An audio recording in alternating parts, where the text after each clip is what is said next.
Battle through the heavens के एक और नए वीडियो में आपका स्वागत है। पिछले एपिसोड में हमने देखा था एल्डर तोंग शुआन आगे की सेरेमनी को कंटिन्यू करते हैं, जिसके बाद वो सुनर को टेस्ट के लिए बुलाते हैं और जैसे ही सुनर का ब्लड डिवाइस के कांटेक्ट में आता है, देखते ही देखते 9 स्टार्स उस जगह पर उभर कर आते हैं। सभी लोग उस जगह पर शॉक्ड हो ही रहे थे, पर तब 10th स्टार राइज होता है और डिवाइस भी ब्लास्ट कर जाती है। ये देखकर सभी लोग शॉक्ड हो जाते हैं और खुश हो जाते हैं कि एक डिवाइन ब्लड लाइन का बर्थ हो चुका है। सुनर को उसको 7 कलर्ड क्लैन टैटू मिलता है और एक मिस्टीरियस आवाज सुनर को कांग्रेचुलेट करती है। अब आगे तो एपिसोड बिल्कुल उसी सीन से स्टार्ट होती है। सुनर 7 कलर्ड क्लैन टैटू की एनर्जी को पूरी तरह से एब्जॉर्ब करती है, पर यहाँ ये एब्जॉर्ब कर रही है और हम लोग एल्डर तोंग शुआन को देखते हैं जिनकी हालत खराब हो रखी है। वो हाफने लगते हैं, कहते हैं आखिरकार ये चीज कंप्लीट हुआ। सुनर भी सिचुएशन को समझती है कि एल्डर तोंग शुआन ने कितनी ज्यादा मेहनत करी, इसीलिए वो झुककर एल्डर तोंग शुआन को ग्रीट करती है और थैंक यू कहती है। जिसके बाद सुनर अगले ही पल शेयन के पास लौट आती है। शेयन सुनर की इस प्रोग्रेस से बहुत ही ज्यादा खुश है और फिर सुनर से कहता है, सुनर और बस कुछ समय और फिर तुम इन यहाँ पर खड़े सभी लोगों को सरपास कर दोगी। लेकिन हम लोग डीन मिंग को देखते हैं जो कि थोड़ा सा गुस्सा हो चुके हैं। कहने लगते हैं, डैम, दिस क्लैन के पास एक डिवाइन ब्लड लाइन आ चुका है। डीन मिंग इसीलिए गुस्सा हो रहे हैं क्योंकि गो रेल्म शेयन के साथ अच्छा बिहेव नहीं करते हैं और हमेशा ही दूसरों के साथ डिस्क्रिमिनेशन करते हैं। फिर कहते हैं, चलो ये सेरेमनी खत्म हुई, लड़के अब जाओ जल्दी से जाकर आराम करो। तुम्हारे बॉडी की एनर्जी बहुत ही ज्यादा अनस्टेबल हो चुकी है। अगर तुम एक अच्छी प्लेस ढूंढकर अब रिकवर करना स्टार्ट नहीं करे तो तुम्हें आगे जाकर प्रॉब्लम हो सकती है। सुनर ये सुनते ही अपने शैडो वॉरियर को कॉल करती है, एल्डरलिंग प्लीज अब शेयन को एक अच्छी जगह ले जाएं जहां पर शेयन अच्छे से हील कर पाए। एल्डरलिंग जो कि हमेशा ही शैडोज में छुपे रहते हैं, सुनर के कमांड को सुनकर तुरंत ही आगे आते हैं और फिर ऑर्डर एक्सेप्ट करके शेयन को ले जाने लगते हैं। सुनर जिसके बाद लिटिल फेरी डॉक्टर से भी कहती है, सिस्टर शेयन प्लीज आप कुछ समय के लिए फिर शेयन की केयर करें। वैसे भी लिटिल फेरी डॉक्टर शेयन के साथ जाती ही, पर इस तरह से शेयन का लिटिल फेरी डॉक्टर को रिक्वेस्ट करना एक अच्छा बिहेवियर माना जाता है। यहाँ पर इन लोगों की बातें हो रही थी, पर ऊपर हम लोगों को 2 और पर्सन को दिखाया जाता है। ये लोग उस डेविल सोल क्लैन से हैं। ये दोनों ही लोग बहुत ही ज्यादा ताकतवर हैं और इस बार एंशिएंट टॉम में एंटर करने के लिए सोल क्लैन की ओर से आए हैं। ये लोग आपस में बात कर रहे हैं कि गू क्लैन के पास एक डिवाइन ब्लड लाइन आ चुका है, जिसमें हम लोग एक न्यू कैरेक्टर को देखते हैं जो कि कहने लगता है वो जरूरी आगे जाकर हमारे सोल क्लैन के लिए एक बड़ी एनिमी साबित होगी। आगे एंशिएंट टॉम में हम लोगों को एक अपॉर्चुनिटी ढूंढकर इसको जितना जल्दी हो सके एलिमिनेट करना होगा। फिर सीन शिफ्ट होता है और हम लोगों को रात का सीन दिखाया जाता है। शेयन इसी जगह पर रेस्ट कर रहा है और लिटिल फेरी डॉक्टर शेयन को इस जगह पर गार्ड कर रही है। तभी तेजी से उस जगह पर सुनर आती है। सुनर शेयन को लेकर परेशान है कि उसकी तबीयत ठीक हुई या नहीं। पूछती है, अभी शेयन कैसे हैं? लिटिल फेरी डॉक्टर बताती है, शेयन की बॉडी के अंदर जो एनर्जी है वो बहुत ही ज्यादा केओटिक हो रही है, इसकी वजह से शेयन को बहुत ज्यादा प्रॉब्लम फेस करना पड़ रहा है। शेयन को रिकवरी में बहुत समय लग रहा है। सुनर जिसके बाद अपना हाथ बढ़ाती है और एक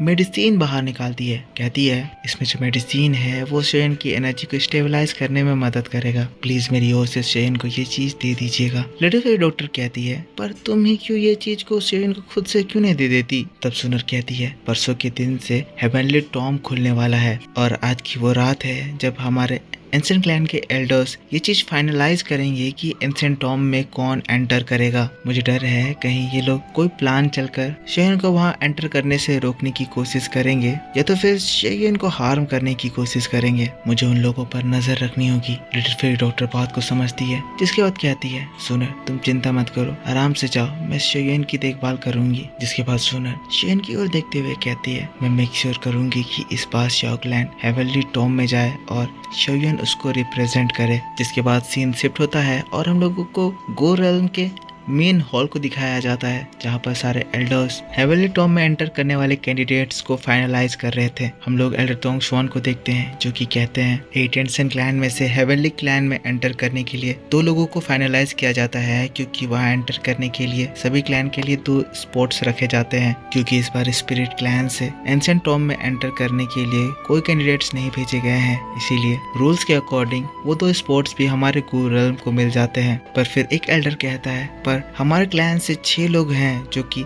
हेवनली टॉम में एंटर करना चाहते हैं। इस तरह से अभी भी हम लोगों को 2 स्पॉट्स की जरूरत है। तभी जो सेकंड एल्डर है वो कहने लगता है शाओ क्लैन के 2 स्पॉट्स अभी भी खाली है। अगर हम उन 2 स्पॉट्स को ले ले तो हमारी जो कमी है वो पूरी हो जाएगी, है ना। तभी एक एल्डर कहते हैं पर शाओ क्लैन से तो शोवियन आया है ना, वो तो अपने क्लैन के स्पॉट को जरूर फिल करेगा। लेकिन उसकी बात को टोकते हुए फर्स्ट एल्डर कहने लगते हैं शाओ क्लैन बहुत सालों से डिक्लाइन हो चुका है और इसीलिए अब शाओ क्लैन को एंशिएंट क्लैन में कंसिडर नहीं किया जाना चाहिए। इसी तरह से हम लोग शाओ क्लैन को इस रेस से एक्सक्लूड कर सकते हैं और ये चीज एक रीजनेबल बात होगी। मुझे लगता है ये बहुत बढ़िया बात है और शोवियन भी इस बात को जरूर समझेगा। शाओ क्लैन के 2 स्पॉट्स हमारे गू क्लैन को मिल जाने चाहिए। फर्स्ट एल्डर की बात को सुनकर सभी लोग शांत हो जाते हैं। एल्डर तोंगशुआन कहना चाहते थे पर वो कह नहीं पाते हैं। लेकिन तभी उस जगह पर सुनर की आवाज गूंजती है। सुनर कहती है एल्डर्स, क्या आप लोग बिल्कुल बेतुकी बात नहीं कर रहे हैं? जिनको यहाँ पर बात समझनी चाहिए वो आप लोग हैं। सुनर की बात को सुनकर सभी लोग शांत हो जाते हैं। सभी लोग घूर कर सुनर की ओर देखने लगते हैं। सुनर आगे आती है, कहती है शाओ क्लैन सेंटर प्लेन को छोड़ दिया है, इसीलिए इतने सालों तक हमारा गू क्लैन उन लोगों के स्पॉट्स को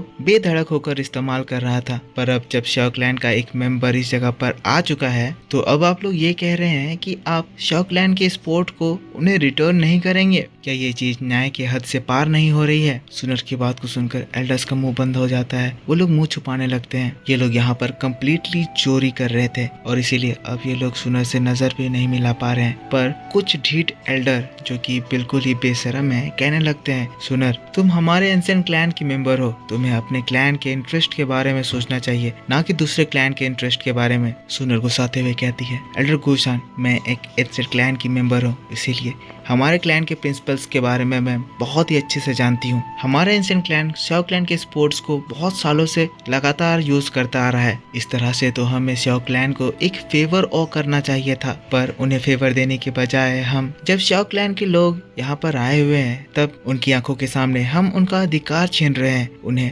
हेवनली टॉम में जाने से एक्सक्लूड कर रहे हैं। ये चीज इतनी ज्यादा खराब है कि अगर कोई पर्सन में थोड़ा सा भी शर्म होगा तो वो ये चीज बिल्कुल भी नहीं करेगा। सुनर की बात इतनी ज्यादा तीखी थी कि फर्स्ट एल्डर गुशान को उसकी बात से बिल्कुल चिढ़ मच जाती है। वो कुछ कहना चाहता था पर कह नहीं सकता है क्योंकि ये बात सुनर की हो रही है। लेकिन तभी फर्स्ट एल्डर का चमचा सेकंड एल्डर कहता है सुनर, तुम्हें यह बात पता होनी चाहिए कि ये जगह एल्डर्स के लिए स्पेशल प्लेस है और इस तरह से तुम रूल्स को तोड़ते हुए इस जगह पर जबरदस्ती मीटिंग को भंग कर रही हो। सुनर भी कहने लगती है सेकंड एल्डर गुशान, क्या आप ये भूल गए हैं कि एक 7 कलर्ड मार्क ऑब्टेन करने वाले की क्या ऑथोरिटी होती है? सुनर जिसके बाद अपना 7 कलर्ड मार्क की एनर्जी रिलीज करने लगती है। ये एनर्जी इतनी ज्यादा खतरनाक थी कि यहाँ पर खड़े एल्डर्स भी घबरा जाते हैं। 7 कलर्ड क्लैन मार्क कोई मामूली चीज नहीं है, इसकी सभी लोग रिस्पेक्ट करते हैं क्योंकि ये चीज दाऊदी ब्लड लाइन तक पहुंचने के लिए सबसे ज्यादा कैपेबल होती हैं। तभी एल्डर तोंगशुआन भी कहने लगते हैं मिस सुनर का blood mark 7 coloured clan mark का है और इसी वजह से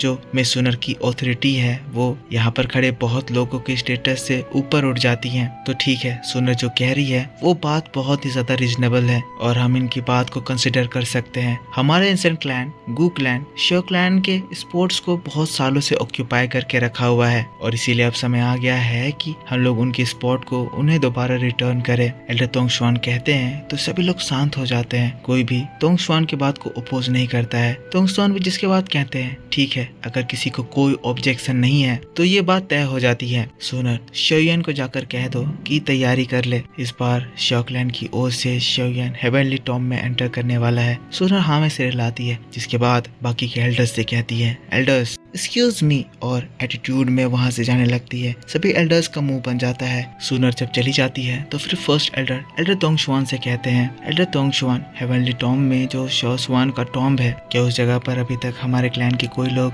एंटर कर पाए हैं या फिर कोई चांसेस है? लेकिन तभी फिर से एक मिस्टीरियस आवाज गूंजती है शाओ के टॉम्ब के बारे में आप लोगों को कोई भी दो राय नहीं रखनी चाहिए। हम लोग उस शाओ के टॉम्ब में एंटर नहीं कर सकते हैं। शाओ की एक्स्ट्रा ऑर्डिनरी मेथड्स वो इतनी ज्यादा स्ट्रॉन्ग है कि अगर मैं भी वहाँ एंटर करने की कोशिश करूं तो मेरे भी वहाँ एंटर करने के सिर्फ 50% ही चांसेस बनते हैं। तो अब आप लोग ये मीटिंग एंड कर सकते हैं। सभी लोग फिर उस मिस्टीरियस आवाज को ग्रीट करते हैं और ऑर्डर को फॉलो करते हुए चले जाते हैं। और दोस्तों बस इसी बात के साथ बैटल थ्रू द हेवंस का ये वीडियो इस जगह पर खत्म हो जाता है। तो मेरे दोस्तों आप मुझको बताओ कि आपको ये एक्सप्लेनेशन कैसा लगा। अगर वीडियो आपको पसंद आया है तो इसके ऊपर एक लाइक जरूर कर देना, कमेंट करके बताना कि वीडियो कैसा था और नेक्स्ट एपिसोड में आपके लिए कल सुबह इसी चैनल पर अपलोड कर दूंगा। अगर आपको ये डिटेल एक्सप्लेनेशन देखना पसंद है तो चैनल को सब्सक्राइब करके बेल आइकन ऑन कर लेना। पिछला एपिसोड नहीं देखा है तो जाकर देख लेना। मिलता हूँ मैं आपसे नेक्स्ट वीडियो को लेकर, तब तक के लिए take care, bye bye and thanks for watching.